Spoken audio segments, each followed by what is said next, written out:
So our main topic today, hopefully Linda Brown, who's going to present, will be joining us shortly, but she'll be talking on streaming as cheap as you can. You can mute your audio and turn off your video till the Q&A at the end of the presentation.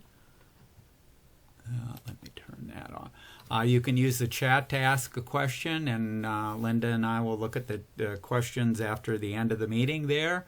The handout currently is not out on the website. We'll get it out to the website after Linda sends it on. So hopefully we'll have that in the next day or so, along with the recording. Agenda, we'll cover our club status, and then we'll get to our main topic. Future meetings, there is October 7th, Q&A on Tuesday. We do that online. Anyone's welcome to join that, ask any questions, or just listen to some of the conversation that we have with the members. Then our next general meeting is October 15th, Wednesday. That'll be a web-only meeting, and that will be on internet browsers, the differences between them. And we'll talk about Chrome and Edge and Safari and others in there. Also, we do have a Macintosh SIG, so if you have an iPhone or an iMac or an iPad, anything like that, you're welcome to join that. And that next meeting is this coming Friday, September 19th at 11:30. And I believe Mike just sent out the agenda today. I believe on the agenda is the major announcements that Apple came out with last week. So they'll be covering a lot of that stuff. These are our officers. Jim is our president. Linda is our vice president. Paul is our membership secretary. Andrew, in his new position now, is our treasurer. Chuck is our recording secretary. Mike Griffin leads the MacSig. Paula, who used to be our treasurer, has stayed on to help a little bit there and also be a director at large. My name is Tom, and I'm a director at large. And this is from an old picnic there. Members old and new, you can pay your dues to Paul. And so when your membership expires, Paul will send out a notice. And we don't just do it once a year. It's everybody has a different month when they expire there. Also a reminder, if you're changing your emails, to make sure and notify us, because that's how we send out notices for the meetings and reminders of the membership and stuff like that. So that's the only way we can keep in touch. If you have suggestions for topics, you can email your ideas for topics. You can talk to any of the board members, and we're always looking for volunteers to present on hardware and software. And if you don't want to present, I know a lot of people are anxious about that. We encourage you then to write a short, meaning a paragraph or a couple of sentences, or an article for our monthly eBytes newsletter. Out on our website, we usually try and record the meetings and have the handouts. So those are out there. We also have a deals section. Our newsletters are out there, and this is a link to it. But the link is also in all the emails that we send out. Okay, now's the point where Linda, and let's see if Linda's joined us yet. Are you there, Linda? Let me stop sharing here. I'll stop sharing.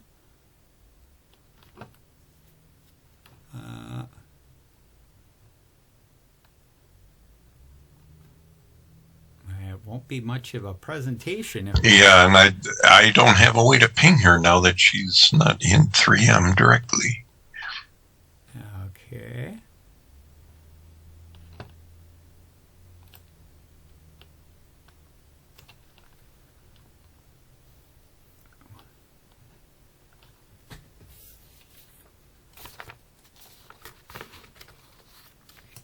Well, maybe we'll just open it up if people have questions. In the past, I think it must have been 2 years ago or 3 years ago, I think I gave a presentation on streaming there, and not too much has changed since then, but we can talk about some of that if people want to to talk about that.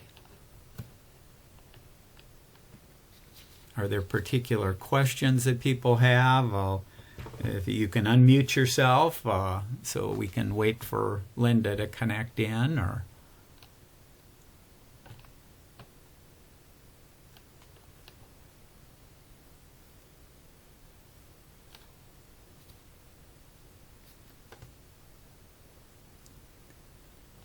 Okay, let me see if I can pull up the old presentation here. Maybe I can do that. Let me, let's see here.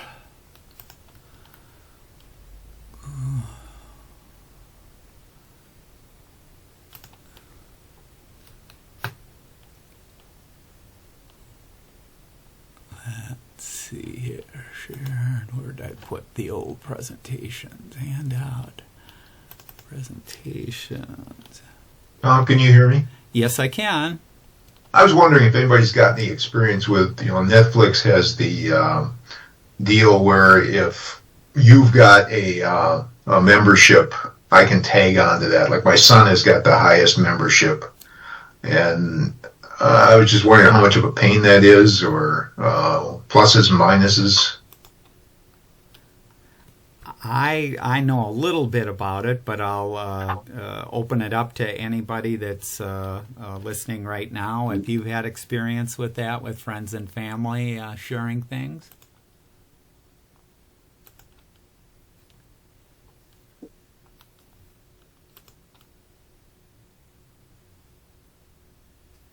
Yeah, the way they were clamping down on stuff is certainly they were looking at locations that were using it and trying to lock it down a little bit.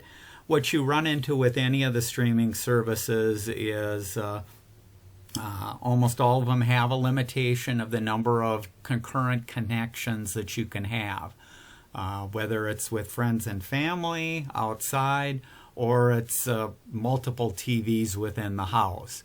As an example, I have DirecTV Stream.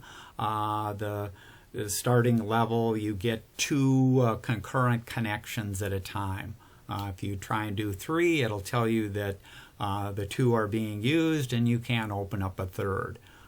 So most of the streaming services, as you move up in the tiers or pay more, you get access to additional TVs or streaming there. The other thing that you have is certainly, for the most part, streaming services can tell if there are multiple locations just by the IP addresses and things like that of the services, where the service is going. So one of the ways that they'll kind of prevent that is they'll occasionally make you log in. And when you log in, you have to use the 2-factor authentication to get a code on your phone or stuff like that. Well, if you were sharing it even with a son or a daughter, you don't have their phone that's getting the authentication code or that. So certainly they've plugged a lot of the holes for people just letting other people use the service, and you do have to sign up for friends and family, and then it'll let you individually sign up and control that. So you do have a little bit there. Okay. Maybe what I'll do is I will share my screen again if I can. Let me do this, and let me do this, and let me close that. And I take it Linda hasn't joined us yet, or she maybe would have spoke up there. Let me share my screen. I don't see her. That's okay. Okay. I did ping her the last 3 days trying to get a handout, so maybe she's busy or has problems, but I haven't seen any information there either. So let's see. Let me do this. Let's go here. Can everybody see my screen? Let me get... Yeah. Okay. Yeah, that's better. Yeah, so I'll do the full screen here. Let me get... This is the presentation the last time I did streaming in 2022, but most of the stuff is still 100% out there. The only thing that's changed is prices have gone up. As if you're a streamer and if you're a cable, on cable, your prices have gone up considerably also. So let's talk about it with the increase in choices. This was back in 2022. It's even greater now. 85% of the households are using at least one TV streaming service. Most households require multiple services to get the content that they need. So it isn't just one streaming service. You need multiple there. Streaming can be bewildering with all the choices that we have today. No one solution is right for everyone. So what I like to watch or my family likes to watch is different than what you like to watch. And you like to watch live, and you like sports, and these like current movies, and these like series, and different things like that are old. So there's all kinds of things. I cut the cord from Comcast Xfinity back in 2017. I was paying $35 when I cut the cord. I went to streaming, and I was paying $35 for 70 channels and HBO. Today, my streaming for the bill is over $90. And actually, it's now up to, what am I up to, 110 or something like that for the DirecTV that I have. Streaming can be cheaper than cable, but costs continue to go up. If you're not familiar how it works, you have a TV, and that TV has to connect to your internet. And you do need a high-speed internet to avoid buffering and to get high quality, especially the higher quality of TV that you want to watch. If you want to watch 4K TV, you need a much faster connection than if you want to watch 1K TV or 720p TV. So a typical 1K TV stream requires 5 megabits. 4K requires at least 25 megabits. 8K requires 100 megabits per channel. Now, if you have 3 members, you have to multiply that. So if you said, I want to watch 4K, I want the highest resolution that a lot of these streaming services can provide, and I have 3 members of the family want to watch it at the same time, you need at least 200 megabit service into your house. You also need a fast Wi-Fi router because in most cases people aren't plugging into an Ethernet connection.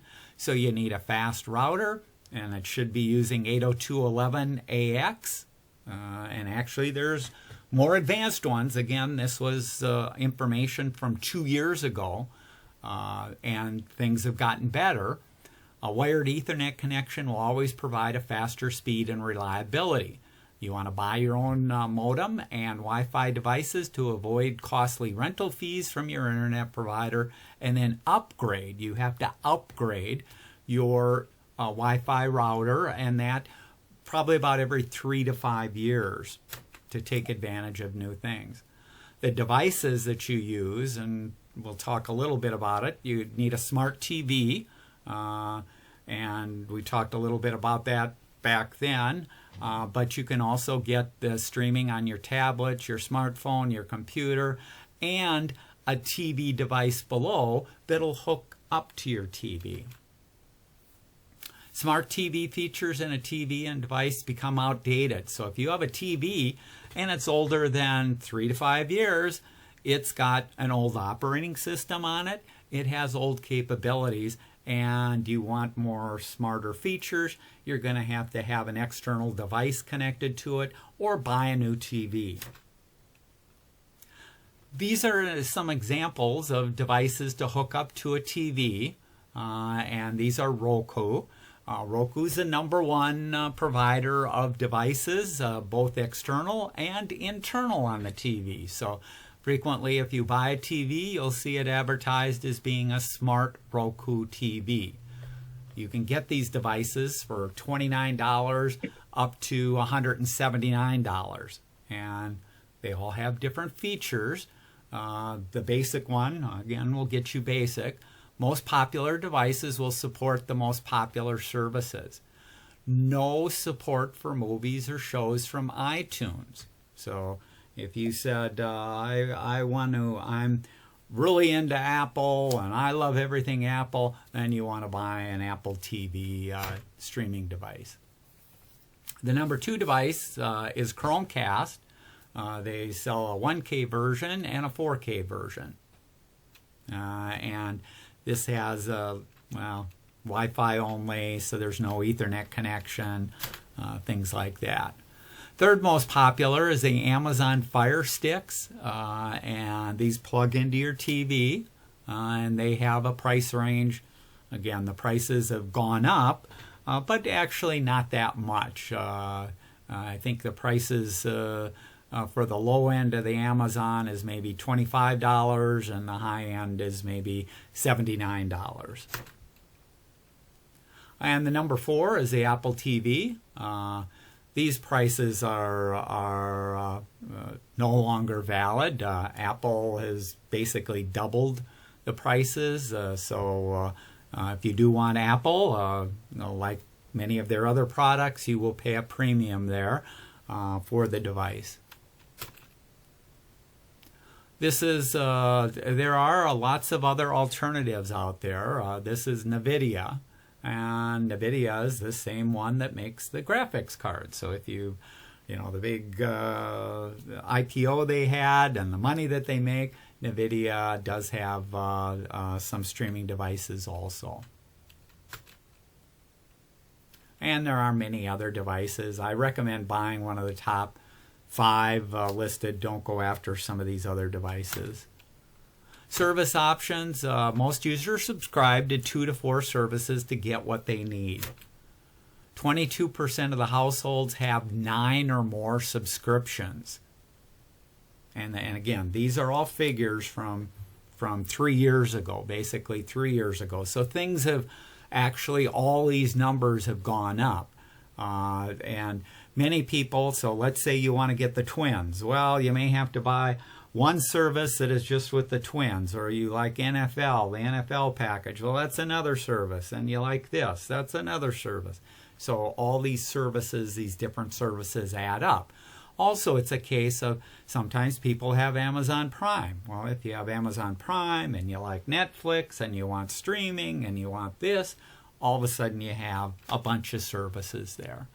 New services are constantly being created, and old ones, the content changes, which makes it hard to stay on top. To find a service, you need to take an inventory of your must-have shows and channels and find out what you really watch.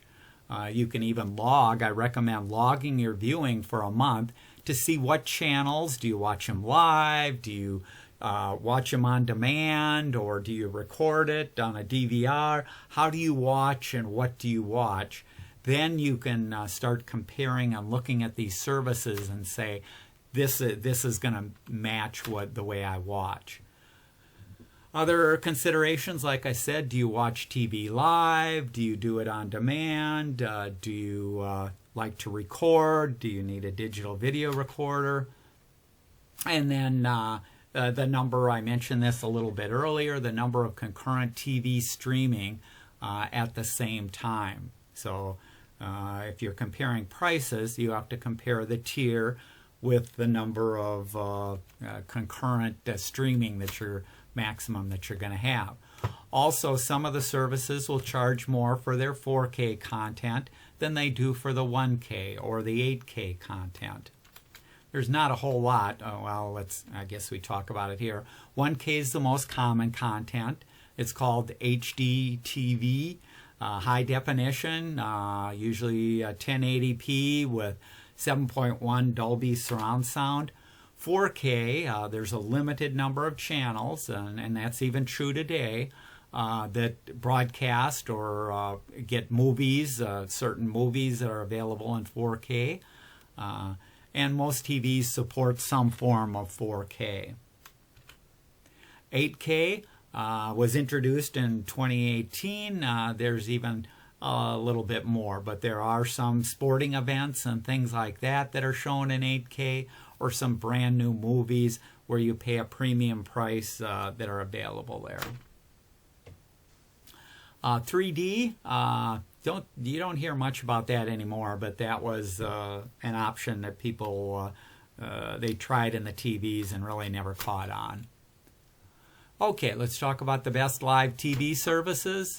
You have local over-the-air broadcast TV channels. So if you have an antenna and hook it up to a TV with a tuner, excuse me, it's all free. So that's kind of the best option there. Requires a good indoor or outdoor antenna. Antennas can range from $20 to $100. Buy locally so you can try several models of the antenna and return the ones that don't work or don't give you the channels or aren't strong enough there, so you can kind of try out. If you go to Menards or Home Depot or that, excuse me, you can try it out. If it doesn't work, bring it back. Good for local and network news, live sports, primetime lineup, and more. No DVR unless you purchase a separate device. And so it used to be the TiVo device. TiVo's kind of on the way out. But there are other recorders, Amazon Fire TV Recast. The other one is TiVo. And actually I will probably be buying one of those in the next month or two, which is, if you do have questions on that, you can contact me later. If you're into sports, there's all kinds of packages, MLB, NFL, NBA, NHL, etc. Some of them start at about $11 a month. Each run their own service, and they usually black out local games. You have ESPN Plus. That at the time was $10 a month. Thousands of exclusive live sporting events and channels. Does not include ESPN network channels. It's sometimes included with other services that you buy. Fubo is a big sports one, $70 to $100. Most comprehensive options for sports fans. Features all the major broadcast networks, national sports leagues, and even entertainment options. Okay, best live TV service. The next are the major TV services with live TV. Most have a free trial, so you can try them out and see how it works, or if you like the way that the navigation is and things like that. All offer different channels for various prices and plans. That's where you have to check to see what channels you watch and how you watch it to know what's the best fit. All of them usually have a DVR, that's a digital video recorder, and that's usually recording up on the cloud. Whether it's an unlimited recording, whether it's a limit of so many hours, or it's a limit of the recordings being kept for only so many days. Okay, this was a big one back years ago, again in 2022, DirecTV Stream. Costs $70 to $150, no dish. So even though the people always associated DirecTV with the DirecTV dish, this is a completely different service than DirecTV dish. So it doesn't require a dish. 75 channels, a DVR with 20 hours, and actually they've changed that. Now I get probably 100 and some channels. The DVR is unlimited. But it is deleted after 6 months. Another one is Hulu plus live TV. And there's prices there, channels, and what you have access to. Philo has, if you're only watching things like A&E and AMC and HGTV, that may be all you need. Sling has 3 different two packages, an orange and a blue, each with a different set of channels, or you can buy both of them, and that comes with a DVR. YouTube TV, so this was relatively new back in 2022. This is probably the #1 streaming service today that people live streaming service that people sign up for. And that is, well, it's more popular than DirecTV in that. Best paid on-demand service. Some have ads, some don't have ads, some you can't fast forward. So a lot of these services will have a library of old series or even some of the new series. Well, again, some of them have ads that they show, some have no ads or a level where you pay, and some of them you can't fast forward. So if you're looking around, you want to compare apples to apples. Some get their content the next day, or it could be up to 6 months after it first aired. Also, the number of past seasons or episodes vary from just the current season to all seasons. Amazon Prime, if you have an Amazon Prime membership, you already have access to Amazon Prime Video. And there's a whole bunch of content out there, including things like Thursday Night Football. If you want to watch Thursday Night Football, the only service that you can watch Thursday Night Football, unless your local team is playing and they're showing it on a local channel, is Amazon Prime Video. So that's an option there for people.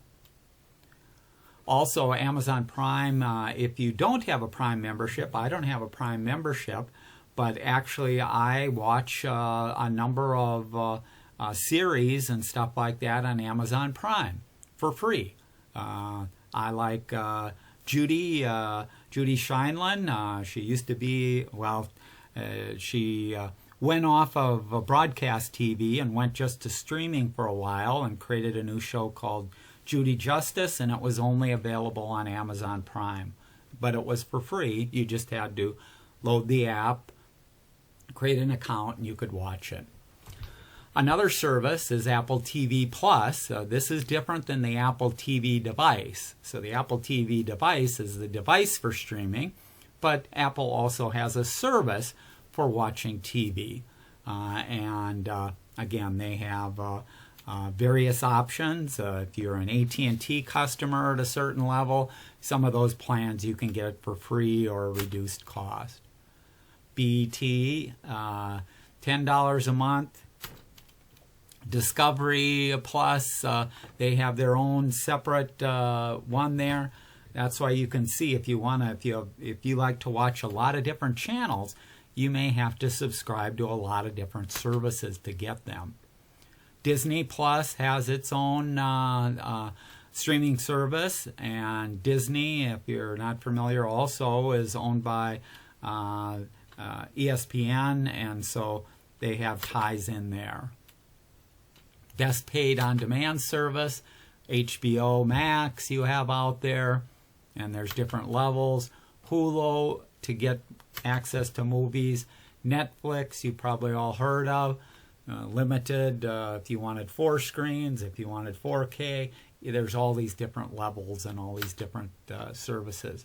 Paramount Plus, again, that's an offering from CBS and has special shows from CBS and some of their affiliated channels there. Peacock is the NBC streaming service. And again, if you want some of the live sports or that, it may only be available on Peacock. I like to watch English Premier Soccer. Some of the stuff is only available on the Peacock Premium. Showtime is out there, Voodoo, Fandango.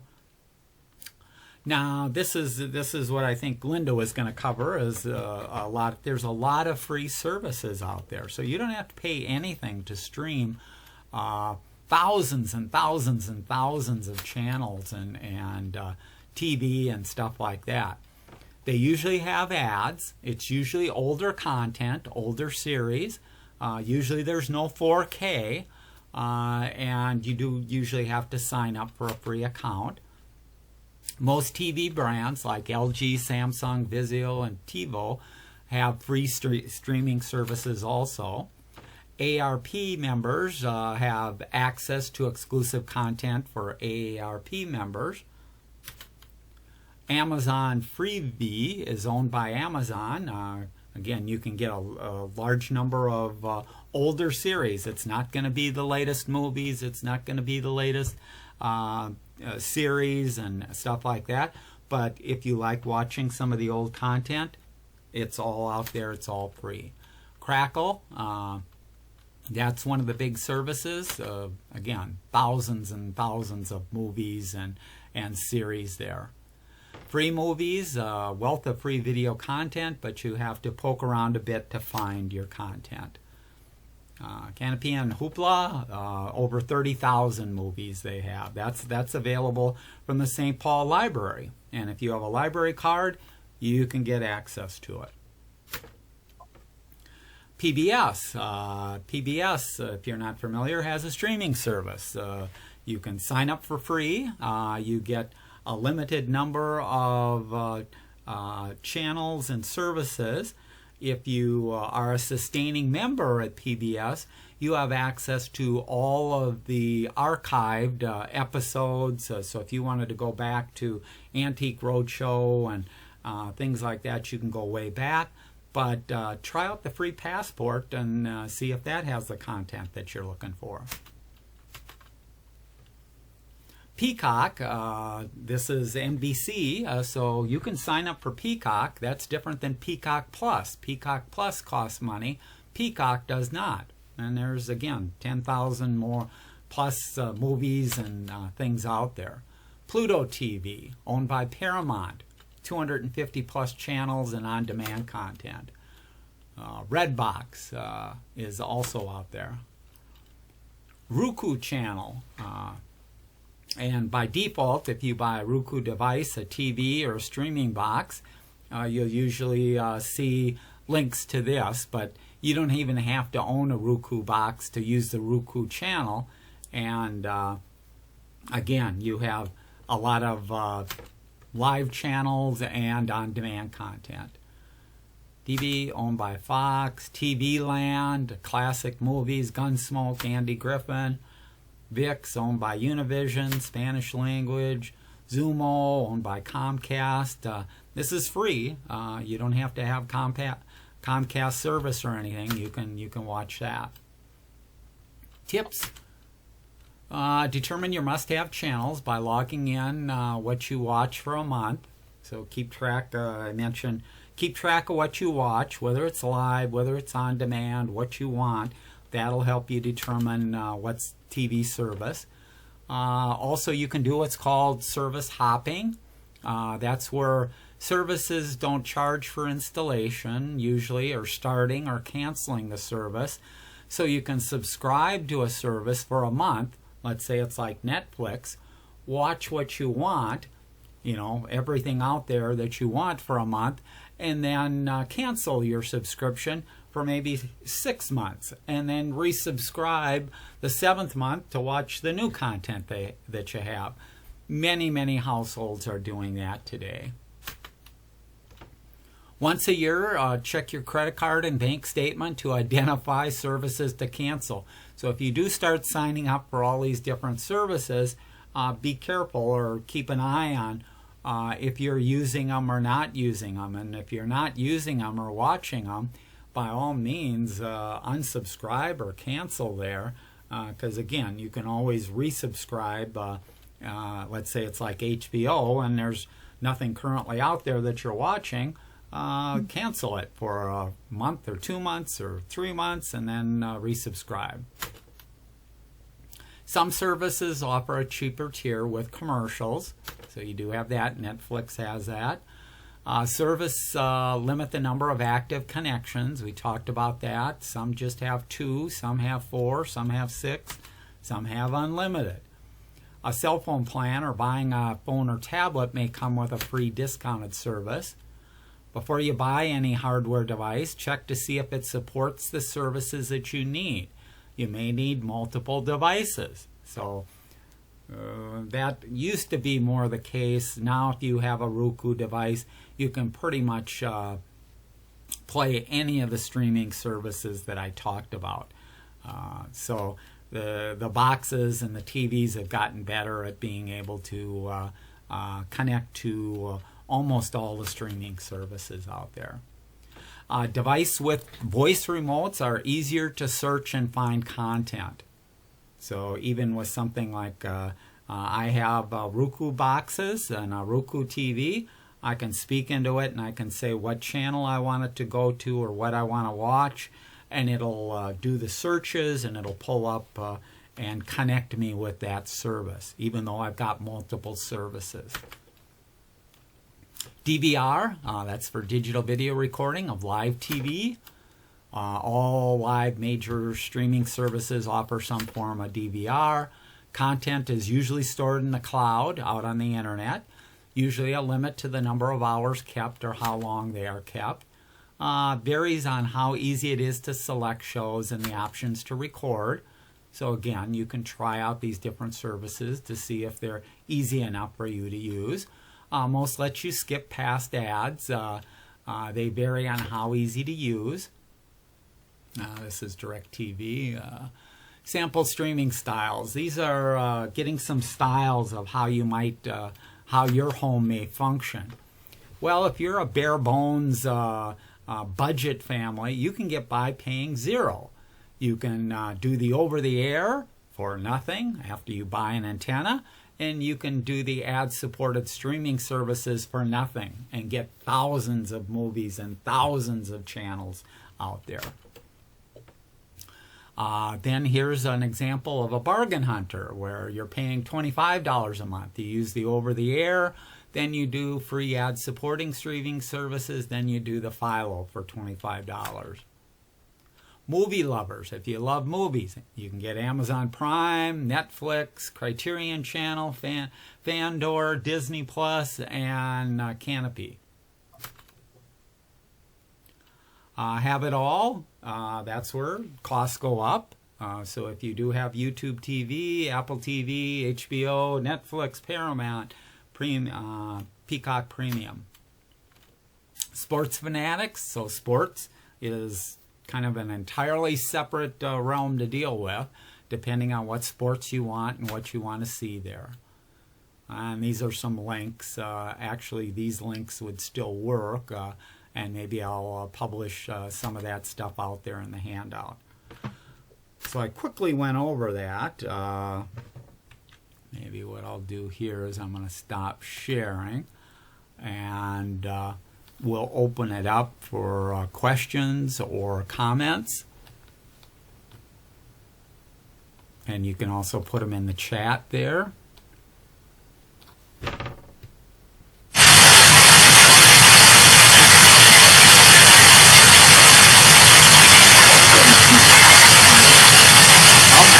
all we're hearing is static. All we're hearing from you is static. I'm not sure what you got going on, but or where your mic is. We're going to have to mute you. Yeah. If you want to type it into the chat, you can ask it in the chat, but it sounds like you've got some problem with your microphone on your end. Other questions? So I've given up watching most TV programs, but I would be interested in catching movies. Unfortunately, it seems like the movies, one shows up on Hulu, one shows up on Netflix, all over the place. How reasonable is it to pick up a subscription for one of these for a month, watch whatever is on that one, change to a different subscription the next month? Are there startup fees on them? Do they bother if you're picking them up and dropping them a couple of times a year, things like that? No, good question. Yeah, it's a case of they're used to people doing that, so there is no turning on fee, turning off fee. They'll keep your account around, so it's easy to activate it and unactivate it. But the problem that you mentioned with the movies, so let's say you wanted to watch some of the movies that just came out in the last 6 months.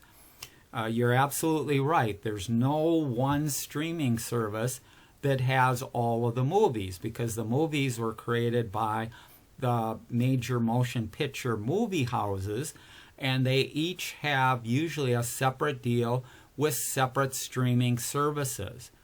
So this one may appear on Netflix, this one may appear on HBO, this one may appear on Disney. And so what you end up with is like you were talking about, you have to say, if you wanted to watch all those movies right away, you'd have to subscribe to that service, watch it, and then unsubscribe. So you're paying for a month and then unsubscribing. Now, some people will say, let's say it's like the Avengers or whatever. Well, Avengers may first come out on Disney Plus, but then after 6 months, it may be available on one of the other services also.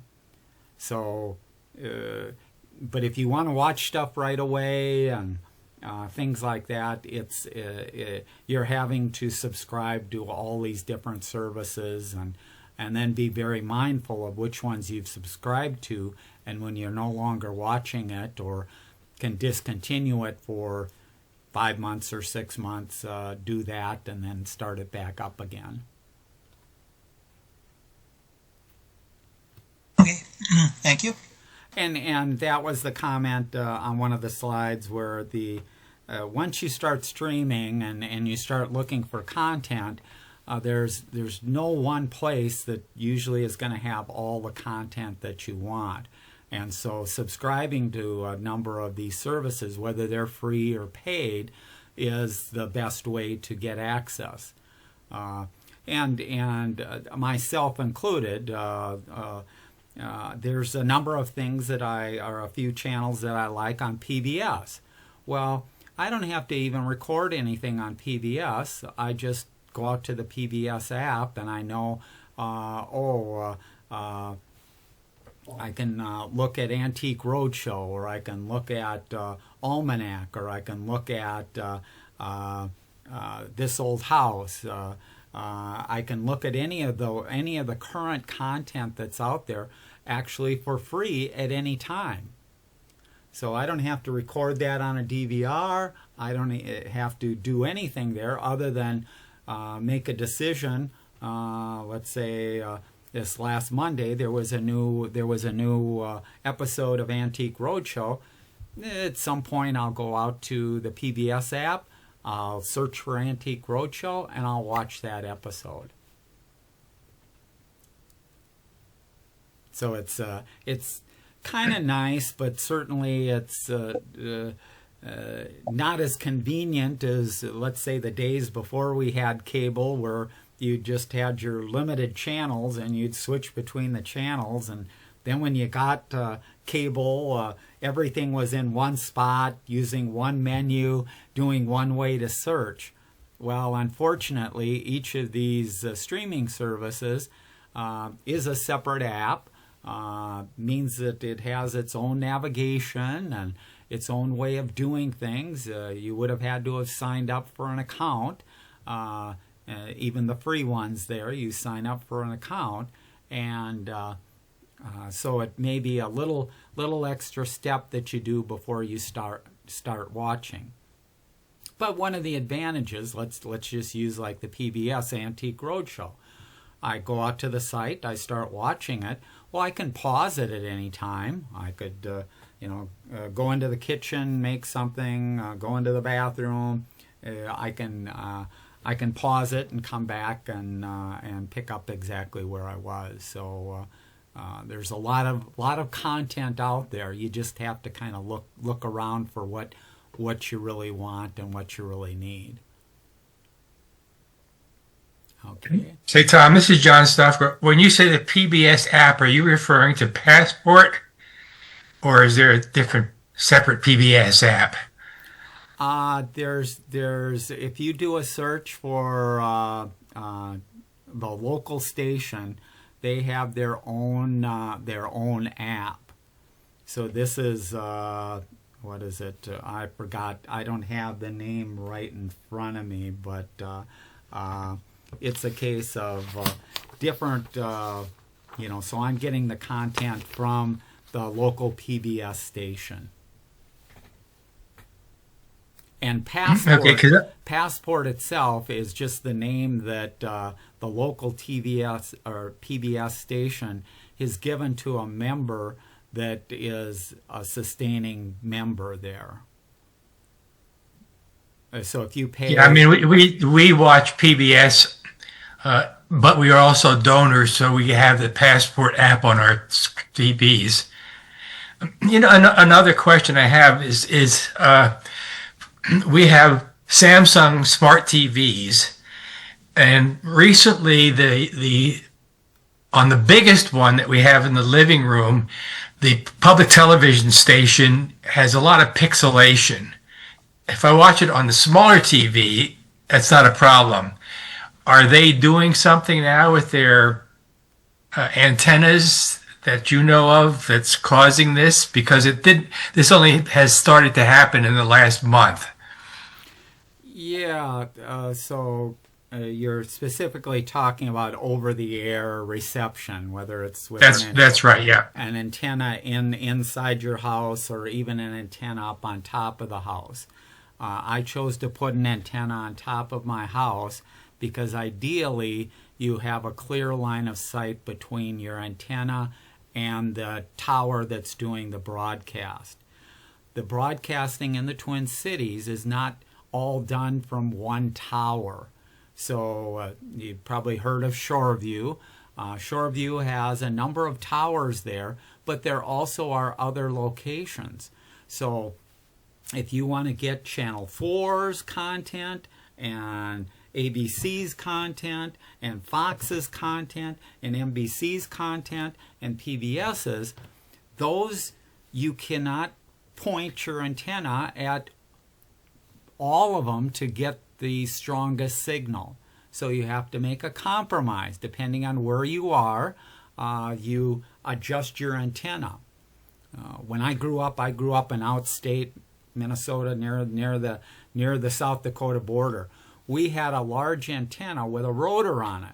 We could turn it to pick up from Sioux Falls, South Dakota, from Alexandria, and in some cases from the Twin Cities. Most people don't have a rotor, so if you're going to have your antenna, you have to pick and choose what channels you're going to get the strongest, and that's also going to mean that some of your channels are a little bit weaker. The problem that you're mentioning there, John, is a common one, and I can tell you exactly what the problem is. You will see it appear in the spring, and you will see it appear in the fall. And the reason it appears in the spring and the fall is what's happening in Minnesota in the spring and the fall. And I'm not talking about PBS doing anything or anything like that. We have trees.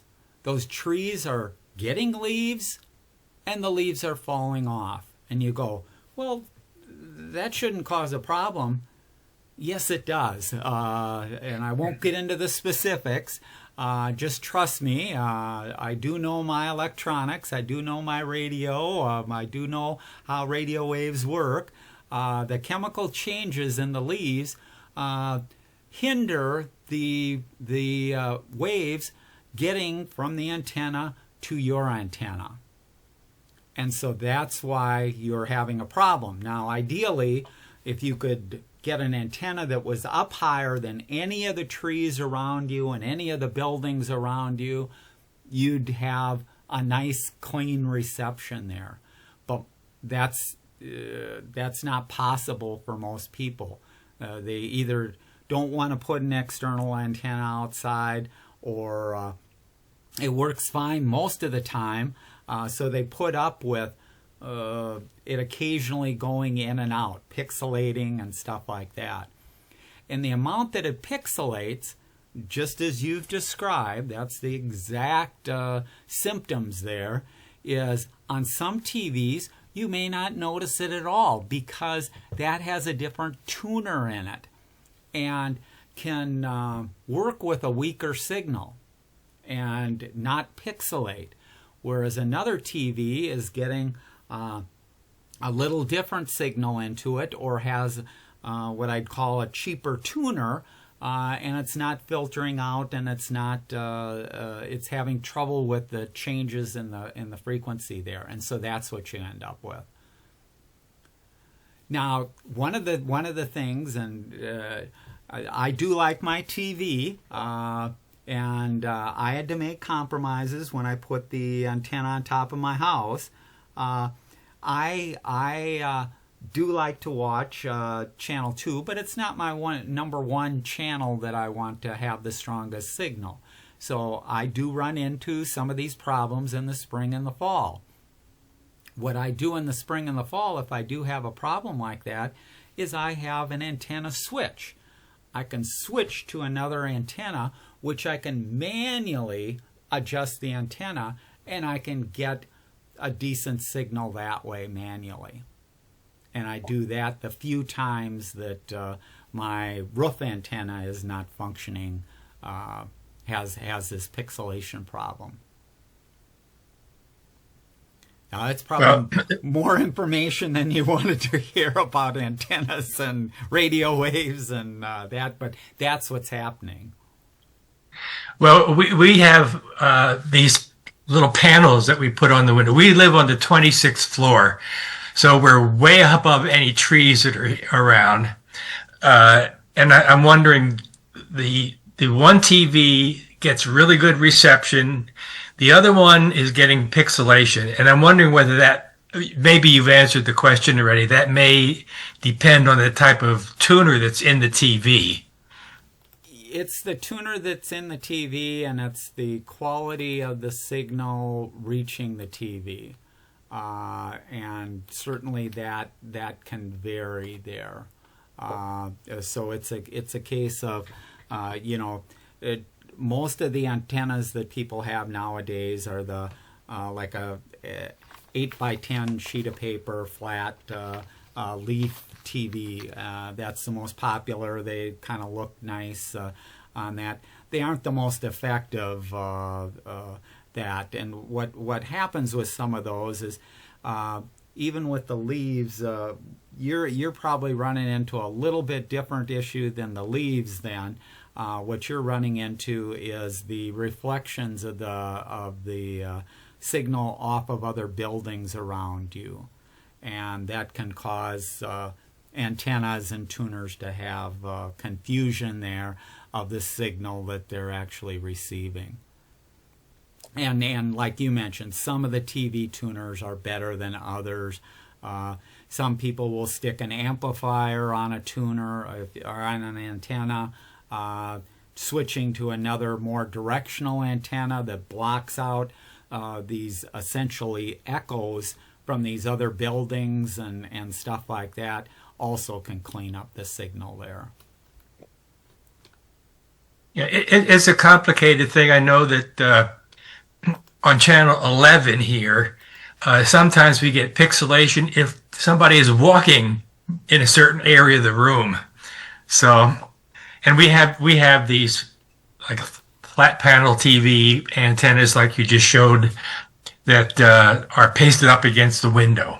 So, yeah, and the majority of time they're going to work. It's just for the weakest channels. And it sounds like in your case, the channel 2 there, that's kind of one of the issues that you have there.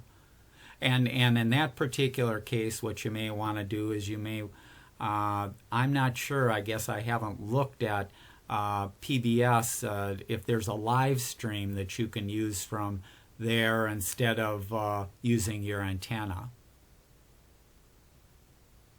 And so you kind of remove yourself from the PBS over the antenna, and now you're using the PBS app and you're streaming over the internet. Well, I will have to check that out. Thank you. And that's kind of what I do because I usually don't like to watch things live unless it's a sporting event or that. I'll usually watch after the fact, especially if I can zip past commercials or pause it when I want or things like that. So let's say it is the Antique Roadshow. Well, I didn't have to watch it Monday night at 7 o'clock. I can watch it anytime after that period at my own schedule, at my own time, and get at it that way. Okay. Tom, can you hear me now, or am I clean up? Or yep, you're okay there. Go ahead. Okay. One of the things you didn't mention was over the air. There's a thing called Tableau out now, Tablo, and what it does is you can set to record anything that's coming over the air, and it has its own little storage area, and you can then play it back. You can record up to 3 different shows at one time. So that's kind of a rather neat system that we found anyway. We enjoy it. My wife likes to have certain things, and we just record it, and then she can watch it whenever she wants. No, that's I did mention it a little bit because I currently have Channel Master, a Channel Master tuner with DVR capability. The Tableau is a little bit different. The Tableau enables you, let's say I have an external antenna, I can put this device up in my attic. I don't even have to have it within the house. And there's the 2 models like you talked about. One will let you record 2 simultaneous channels. The other will let you record 4 simultaneous channels at the same time. Where it records it is onto the device itself. You can hook up an external hard drive for additional storage. The advantage of that device is you then, on your other TVs, on your other smart TVs and your other devices, there's an app on there for the Tableau. The app connects to this device. And in my case, it's probably going to be up in my attic. Because you want it up as close to the antenna as possible to get the strongest signal as possible and things like that. So it can be out of sight. It doesn't have a panel. The way you record things, the way you play back is using the app on your smart TV or on your devices there. So I could watch my TV, whatever I've recorded on any of my TVs in the house that I can stream from. So it's like you say, it's very popular. It essentially put TiVo out of business there. You don't have to pay a monthly fee for the channel listings. So it's a one-time cost. You just decide whether you want to have a maximum of 2 channels recorded or 4 channels recorded. Buy the appropriate device. And if you want more storage, if you want more than, like, I think it comes with 20 hours of recording of low res TV. If you want higher res and you want more recording, you just stick a hard drive on there. So a nice option there. Now, also, I have a same problem John has in terms of the signal. I found that if it's raining, lousy signal, because now the leaves get wet, and they're conductor now, and signals bounce off of those things all over the place. It's also a super windy day. Yeah, there's a number of things that are going to affect the signal strength, and certainly, like you talk about, rain will do it. The other thing that I tell people is just look outside. Right now, today, we have this big thing, and it's sending us light and heat. It's also the largest radio interference mechanism that we have in the world, and you can't turn it off and you can't block it. It's EMF that's coming from the sun, and sunspots. People like to see the northern lights. As a ham radio operator or stuff like that, you don't want the northern lights. The northern lights that swirling around and the changing of colors, that's radio waves coming through the atmosphere. That's not good for good, clean signals going from point A to point B. That causes all kinds of problems, and so there's a number of things that we can't control that are out there that affect the quality, and that was the main reason back in the 70s that cable TV became very popular there. So it's a case of people where I grew up in Canby, Minnesota. People were getting it not only for the additional channels, but because you no longer had to put up with interference or weak signals or things like that taking place. Yeah, I also then have a question for John in terms of my TVs are 10 years old type of thing. And I won't change them until, they quit. Unless all of a sudden what you're saying is if the new tuners in the new TVs are better, then you might convince me to change it. But is John, since he said he's way up high, does he have that problem with the tuner? Does he also have, my question is, do you have an old TV? And the answer to that is yes. We've had these TVs for about 8 years. And for the most part, they're still working well. And it's just in the last month that Channel 2 has been acting up on one of the TVs. And we're getting the signal from Channel 2 over the air on these little flat panel antennas that are connected to the TVs. So it may be something to do with the particular tuner in the TVs might be different, although we bought them about the same time. They're all Samsung TVs. And we've had no problems until the last month.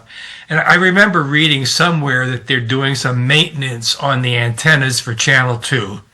So we're going to wait until September is over and see how it's working out. Well, John, 5 years ago, did you have this problem? No, the problem with Channel 2 has just been the last month. So I don't know what's going on there. Well, I guess the question, like in the spring and the fall, that sort of argument. It's just been the last month, and maybe like Tom said, it could be something that's going on with reflections off of buildings. We live right downtown. There's a lot of tall buildings nearby. Yeah, a couple of things there I'll comment on. TVs used to be that you'd buy the TV and you'd use it until it'd go dark, the old tube TVs. Now I wouldn't recommend that anymore. And the reason is because TVs are constantly getting better, just like computers. What you have in the tuners in there certainly can change too.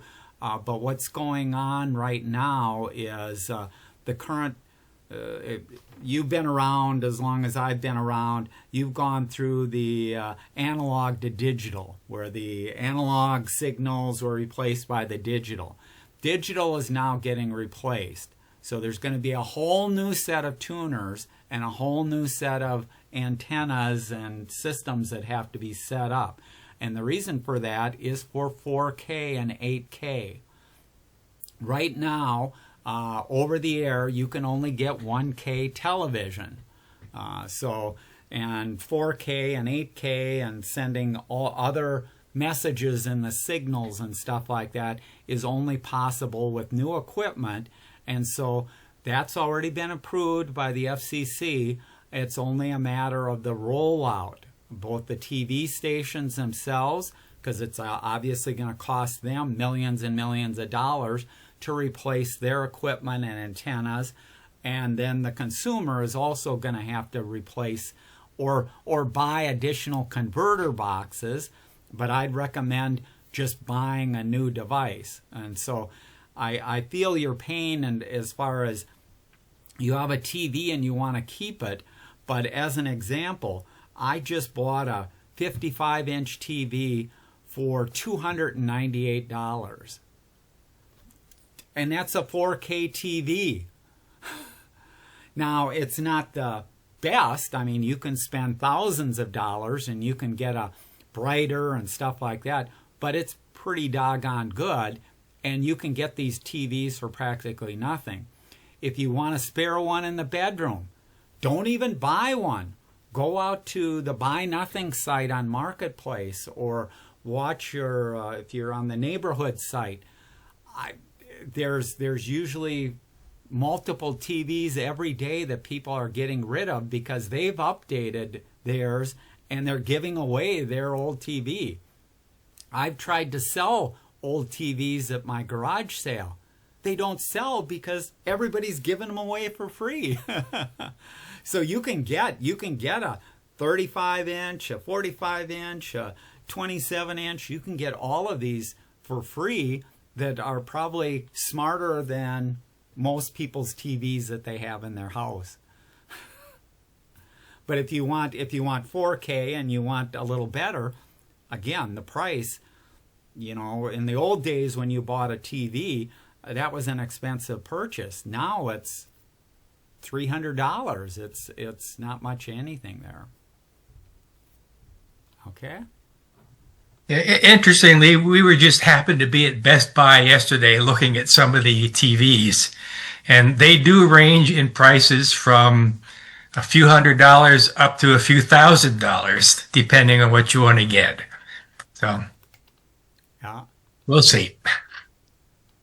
And in the comments, you can look in the chat. Evelyn responds because she's in the radio, the 3M Radio Club and stuff like that. Some of the things. Now they have more sophisticated equipment to be able to filter out and work around the interference coming from the sun and some of these other sources. And actually, these devices, whether they're not a Roku device, but a tuner, a TV tuner, could filter things out better. It's just that it would cost them more money, and you know, it is what it is there. And there's fewer and fewer people. A number of the TVs that you buy today don't even come with a tuner at all. So you have that going on in a number of the models too. Okay, any other questions or comments? Tom, you had talked earlier about modems being around for maybe 3 or 5 years, and I'm assuming that's performance, and then there's security, which I think I replaced 3+ years ago. What do you look for? When do you know you're at the end of a life? Yeah, good question. The end of the life, like I say, I typically I push mine maybe to 5 years. And what happens is there's new Wi-Fi standards that come out about every year and a half. So if you've been with PCs a while, you've been through the 802.11, A, B, N, AC, AX.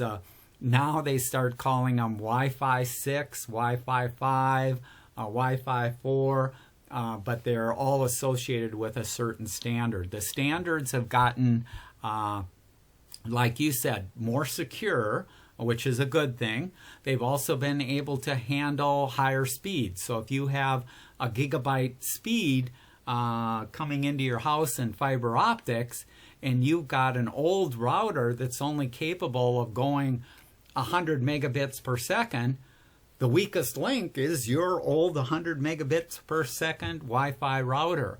The other thing that's happening, in order to do that security, you have to have encryption. That encryption is done by a CPU on your router.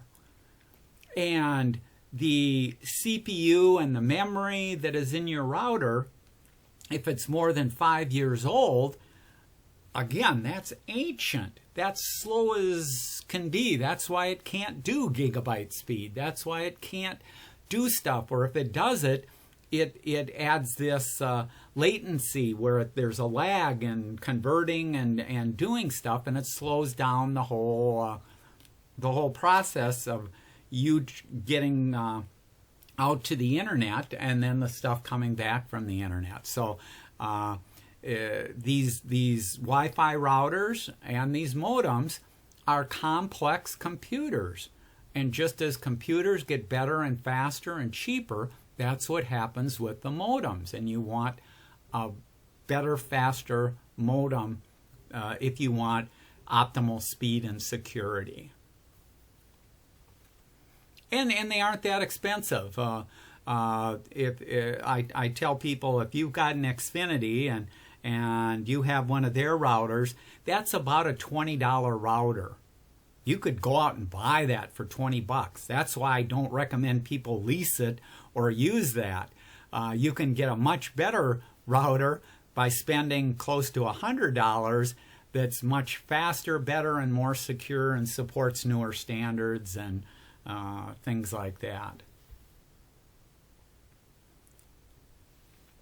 Thank you. You're welcome. Any other questions or comments?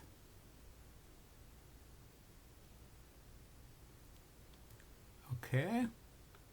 Well, maybe we'll close it up. We'll have to check with Linda. Hopefully she's okay and things like that. But I think we covered a few things there. I think Linda was going to take a little different perspective because she does, the way I understand it, she was doing most of her stuff for free. And she had cut the cable and like I say, different people, depending on the shows that you watch or how you watch, there's hundreds of these services out there, so there's literally thousands of options on what to do there. Tom, can I ask one last question? Sure. Do you recommend then buying a modem with the router in it, so that since you're going to be replacing them every so many years? No, I usually talk about it separately because frequently nowadays, let's say you were to get CenturyLink fiber optics. CenturyLink will put the modem in for free.